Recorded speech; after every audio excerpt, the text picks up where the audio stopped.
The Coalition demonstration arena was built to humble species. A floating obsidian ring the size of a small moon, it hosted the most advanced military forces in the galaxy. Target drones flickered in and out of phase. Gravity wells twisted trajectories. Cloaking fields shimmered like liquid darkness. It was a place where legends were made and where weak species were exposed. No one expected humanity to impress anyone today. The crowd, thousands of officers, strategists, war commanders, buzzed with quiet amusement as the human delegation stepped onto the platform. 5 officers, all in simple armor. No powered suits, no aluminium blunts. And worst of all, their chosen representative for the reflex trial was a single, silent sniper named Sergeant Lynn Halter. She looked ordinary, not enhanced, not cybernetically tuned, just a compact human with steady breathing and a rifle that seemed outdated by at least 3 technological eras. To the alien generals watching, it was practically a comedy routine. Then General Vargos of the Varnak Dominion stepped forward, towering, plated in blue war armor, and radiating the smug confidence of a predator who had never once been challenged. His voice boomed across the arena, amplified by the grav sound projectors. Humans are too slow to matter on a battlefield. Laughter rippled through the stadium. Some species pounded the railings. Others hissed their amusement. It was a universal mockery. Vargos continued, pacing theatrically. You fire late. You dodge late. You think late. Even your best soldiers can't detect a cloaked phase drone until 3 full seconds after a Tier 1 warrior has already killed it. You are irrelevant. He turned, armor plates shifting like living metal. He stared down at Lynn. Your species will never make a difference in a real war. The human delegation said nothing. Lynn didn't blink. Instead, she slowly shifted her rifle onto her shoulder, an antique-looking coil-barreled weapon, matte black. No glowing components, no obvious tech, nothing. Vargos laughed. That relic? It won't even detect the drone. Above them, the target system activated. A phased drone materialized for a fraction of a second. 3 kilometers away, cloaked, phase-shifted, shielded, ghosted behind distortions that made it impossible to track. The challenge had begun. Vargos opened his mouth to continue his taunt. Humans cannot even reek. Crack. A single shot echoed across the moon-sized arena. Lynn had fired before the general finished the word. A heartbeat later, alarms blared. The enormous holoscreen zoomed in on the phased drone. A perfect round shot glowed dead center in its core. The galaxy went silent, and Vargos, who had spent centuries intimidating lesser species, froze as the human sniper lowered her rifle with absolute calm. She didn't smile. She didn't boast. She simply said, "Late, General, you're mistaking prediction for speed." For 3 full seconds, no one in the arena moved. The phased drone, a weapon designed to humiliate elite soldiers, was engineered to be unshootable. Triple phase shift, quantum flicker, light warping shell. It existed for one purpose: to prove that a soldier wasn't fast enough. And Lynn Halter had pierced it like it was standing still. General Vargos recovered first, or tried to. His mandibles twitched. His voice cracked. Bitch, that drone was cloaked, phased, and moving at Mach 18, Lynn finished calmly. Yes, I know. She ejected the spent coil shell with a soft clink. The crowd watched it fall as if gravity itself had become sacred. Every species present, from plasma-bodied Sirens to the crystalline Keth, was recalculating everything they thought they knew about humans. Admiral Tresk of the Keth Collective leaned toward his aide, voice crystalline and sharp. Is this luck? His aide replayed the shot in microseconds. No, she fired before the drone activated, before the system even announced the trial. Another voice joined in, a whisper from the Hashari telepaths. Prediction, not reaction. Lynn stepped down from the firing line. Her heartbeat hadn't spiked. Her temperature hadn't risen. She wasn't enhanced, not in any biological way the scanners could detect. General Vargos, still rattled, pressed. That kind of shot. No one can predict a randomized spawn vector. Lynn tilted her head, studying him with polite curiosity. You think the system is randomized? The tech officers jolted. Eyes widened. Holoscreens lit up with frantic analysis. Lynn continued, patient and precise. The phase drone platform has a mechanical oscillation, 2 microns off in the northern brace. It hums at 314 cycles per second. That creates a harmonic drift in the power coils. That drift collapses first in the northeastern vector. So the drone spawns there. She looked around, as if this should have been obvious. I assumed everyone else heard it. Silence. The Varnak general clenched a fist, armor groaning. You're telling me you heard a micron-level harmonic deviation across a 3-kilometer arena? No, she corrected. I heard it before we even stepped into the arena. The whole station vibrates with it. That statement sent a genuine shock through the assembled commanders. Because that meant she had mapped the arena the moment she walked aboard. She had calculated the weaknesses of the station's most advanced technology by ear. And if one human soldier could do this, Commander Yill of the Hashari whispered the thought everyone shared. What are humans? Lynn gave the smallest shrug. Problem solvers. The arena lights abruptly shifted to red. A priority alert. High level. Emergency grade. A Varnak officer rushed to General Vargos, whispering frantically. The general's faceplates paled, and for the first time since humanity joined the Galactic community, an alien military leader looked afraid of a human. Sergeant Halter, he growled slowly. Your prediction ability. Does it work on more than drones? She slid the next coil into her rifle. It works on anything sloppy. Alarms wailed through the Coliseum, vibrating the air with a deep, structural rumble. The ceiling's armored petals began to seal shut, cutting off the panoramic view of the starfield. Holographic banners dissolved. The training drones deactivated mid-flight, crashing to the ground like dead insects. Something was wrong, very wrong. General Vargos's voice boomed through the arena. Attention! An unidentified vessel has breached orbital perimeter. Defensive systems are offline. This is a new siren cut him off. One Lynn had been expecting for 37 minutes. A Varnak tech shouted. The shuttle bay, 3 fields just failed. How is that possible? Lynn closed her eyes briefly. They're not failing, she said softly. They're being timed. The alien stared. She pointed up toward the support girders lining the arena edge. The vibration changed 17 minutes into my trial. Too smooth, too deliberate. Something aboard the station has been cycling power through the shield grid at alternating intervals. Someone's mapping your defensive weaknesses. General Vargos whipped around. Why didn't my engineers detect that? Lynn didn't soften the blow. Because whoever's doing it knows your systems better than you do. A sudden tremor rocked the arena. Dust rained down from the rafters. The lights flickered once, twice, then stabilized.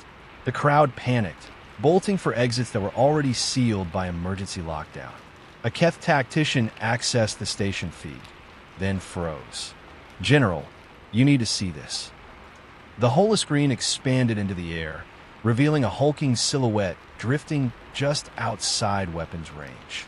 Matte black, angular, silent, a shape the galaxy hadn't seen in over a century. A Murak Devour-class ship, dead civilization, extinct threat, graveyard relics. Except this one was lit, active, hunting. General Vargos's mandibles clicked in disbelief. Impossible. The Murak perished generations ago. Not all of them, Lynn murmured. Some threats don't vanish, they wait. The Devourer's ship released a pulse. Not an attack, a scan, searching the station, choosing targets. Lynn slung her rifle, her face tightening. They'll breach in under 6 minutes. Probably through the arena, since your other bulkheads are weaker. The general turned, furious and confused. How in the void do you know that? She stepped toward the center of the arena, scanning the rafters, the walls, the echo of each tremor. Because they've already drilled through 3 minor compartments. Half the aliens blanched. They're creating a path to something and they're using your power grid hum to hide the drill resonance. General Vargos growled. And what do these? Murak want. Lynn didn't look away from the ceiling. They want your command council, your armory, and your station core. She chambered around. But mostly they want me. The general recoiled. You? What? Lynn didn't answer, because the truth would detonate the room. But the Hushari telepath whispered, horrified. They're tracking her specifically. The ceiling buckled. A glowing claw punched through the armored plating. Lynn took a single step forward. Showtime. The armored plating above the arena peeled apart like wet paper as a colossal hooked appendage tore downward. Sparks rained in a sizzling waterfall, showering the sand with molten flecks. The alien crowd scrambled backward, some fainting outright, while General Vargos raised his plasma spear in a stance that screamed fear more than resolve. A second claw punched through, then a third. Metal shrieked as something massive forced its way inside. Lynn didn't run. She simply rotated her shoulders, cracking her neck once, calmly, as though she'd been waiting for this exact breach angle. A Murak shock trooper dropped through the opening. Gasps rippled across the arena. It stood nearly 3 meters tall, plated in obsidian chitin that rippled with bioluminescent veins. 4 arms, spine mandibles, a predatory stance built for kinetic annihilation. But what froze everyone wasn't its size or armor. It was the glowing sigil carved across its thorax. An old mark, a forbidden mark, the kind no living Murak should bear if the species were truly extinct. General Vargos whispered. No, that can't be the crest of returners. Lynn exhaled. Told you they weren't gone. The shock trooper scanned the arena, movements unervingly controlled. Its eyes locked onto Lynn like a missile acquiring target lock. And then it knelt, right there in the sand. The entire arena went silent. General Vargos staggered. It's kneeling to you. The Murak spoke, its voice a layered mechanical growl that vibrated bone. Halter Unit 7, your recall command is overdue. You were designed to return. Every alien in earshot recoiled in horror. Lynn didn't flinch. Not happening, she said. The Murak's head tilted. Defiance is not a variable within your architecture. You were built for us. Shaped for us. Coded for. Lynn raised her palm. Shut up. It obeyed. Instantly. The crowd erupted again, but this time in pure existential terror. A Varnak commander stammered. Halter unit? Architecture? She's a construct? A Murak bioweapon? General Vargos turned toward Lynn with dawning dread. Explain yourself. Lynn finally looked at him. The first hint of something haunted flickering in her eyes. They engineered soldiers from captured human DNA over a century ago, she said quietly. Perfect obedience, perfect strength, perfect memory of pain. She tapped her chest. I broke mine. Another crash thundered across the arena. 5 more Murak troopers descended from the ceiling, landing in kneeling formation around her like a royal guard reclaiming their queen.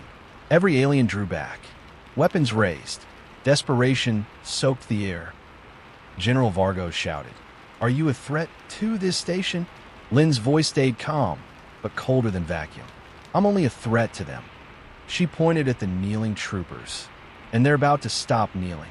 The Murak leader rose, mandibles spreading in blood-red illumination. Primary directive, retrieve Halter Unit 7. Secondary directive, eradicate all resistance. The troopers stepped forward. Lynn lifted her rifle, and the ground quaked. Everyone behind me, she ordered. Now. The galaxy's most feared extinct species charged. And Lynn Halter, the woman built by monsters, ran straight toward them. Lynn hit the sand at full sprint. No hesitation, no fear, just a blur of lethal momentum. To the watching crowd, she moved like a glitch in reality, her body shifting direction faster than their eyes could track. The Murak troopers thundered toward her, each step sinking inches into the ground, each impact cracking the arena floor like dropped meteorites. A normal human would have been vaporized in seconds. Lynn wasn't normal. She wasn't designed to be.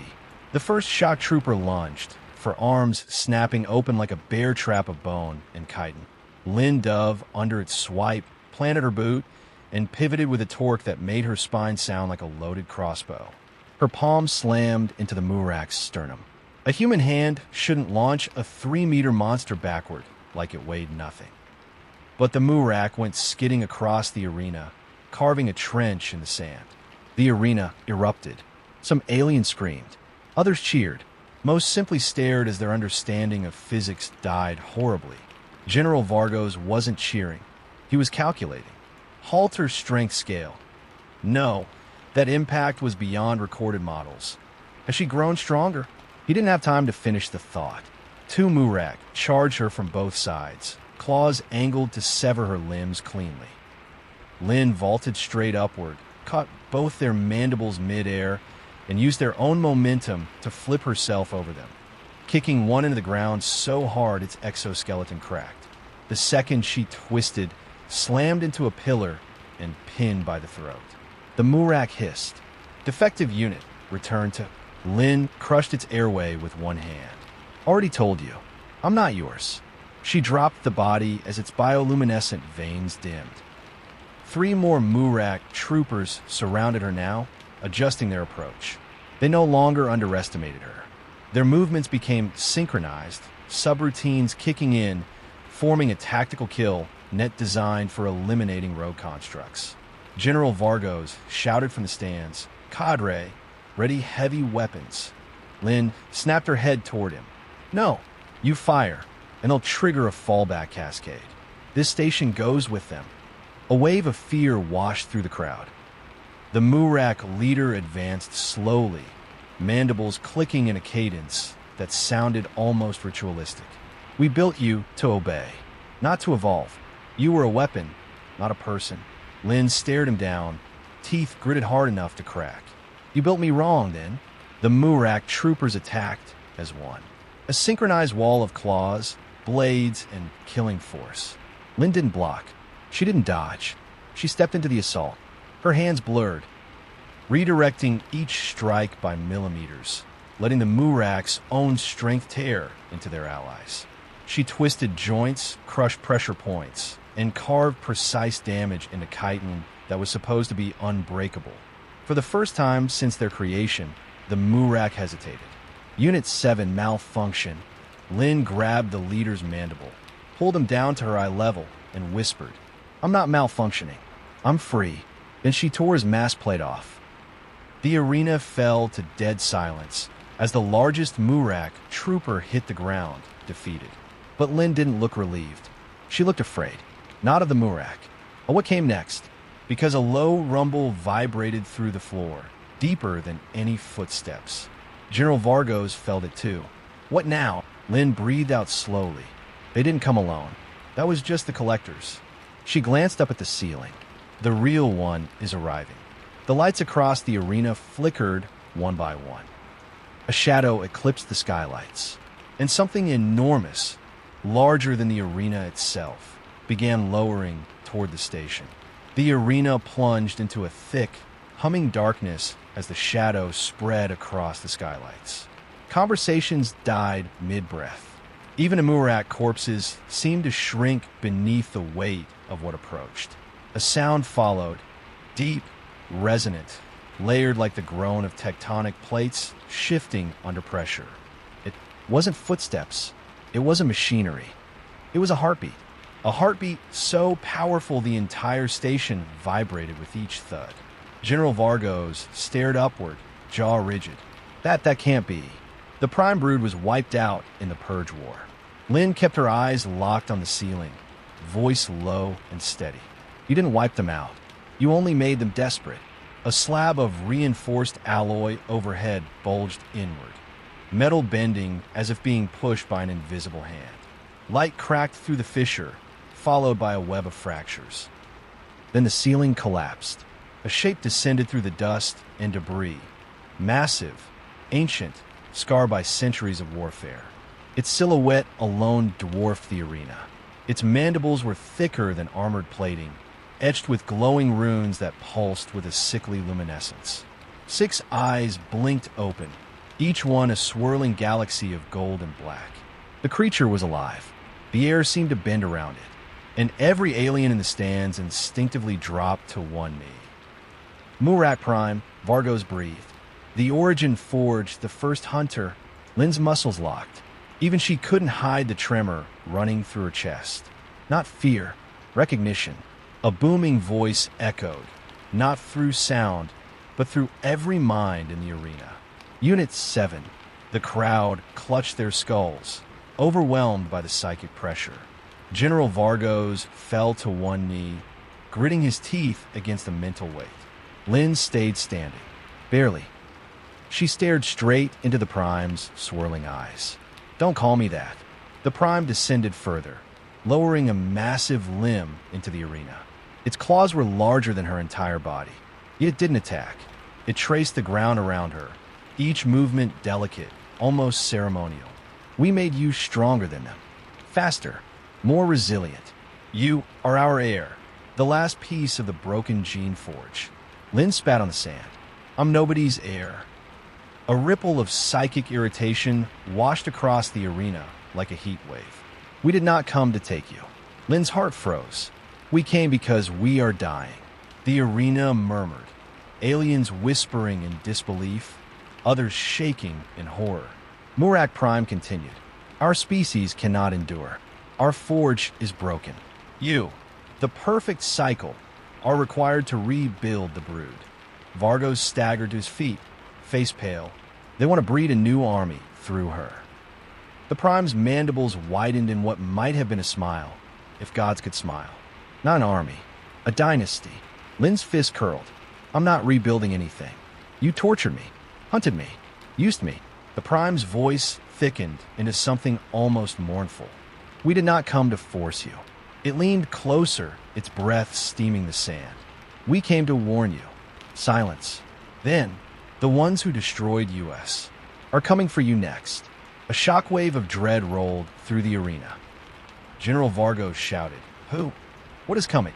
Murak Prime raised its head, the runes across its body dimming as if remembering something ancient and terrifying. The Dim Seed Collective.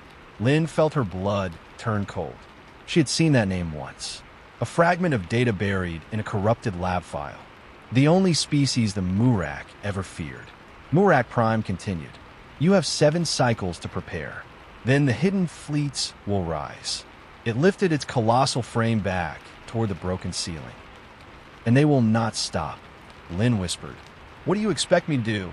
The Prime paused. 6 eyes focused on her, burning like dying stars. Lead them, Unit 7. A beat. Be what we failed to become. Then it vanished upward into the night. The arena remained silent long after. Shaken, trembling, forever changed. Lynn stood alone in the center, breathing hard, staring at the stars through the shattered roof. And for the first time, she looked uncertain. The galaxy wasn't afraid of humans yet, but it would be. The arena emptied slowly, the shock rippling through every species like a tidal wave. No one celebrated. No one jeered. No one spoke above a whisper. The arrival of Murak Prime had shifted the galaxy's balance with a single appearance, and the tremor had not stopped. General Vargos approached Lynn cautiously, as if she were a live explosive. You knew, he said quietly, about your creation. Lynn didn't turn. I knew pieces. Pain. Broken memories. Tests. Escape. But not the origin. She exhaled sharply. And definitely not that they wanted me back for that. The general studied her. If the Dim Seed Collective is real, if they destroyed the Murak, then every species in this arena will need you. Lynn laughed under her breath. Need me? No. They need an army.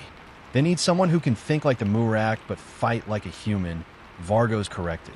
Someone who understands both sides of the forge. She shook her head. I want nothing to do with them.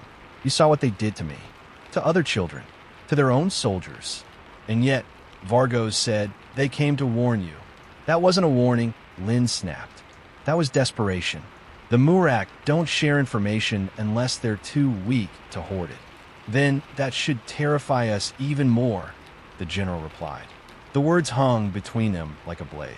Lynn walked away from the arena, ignoring the eyes that followed her.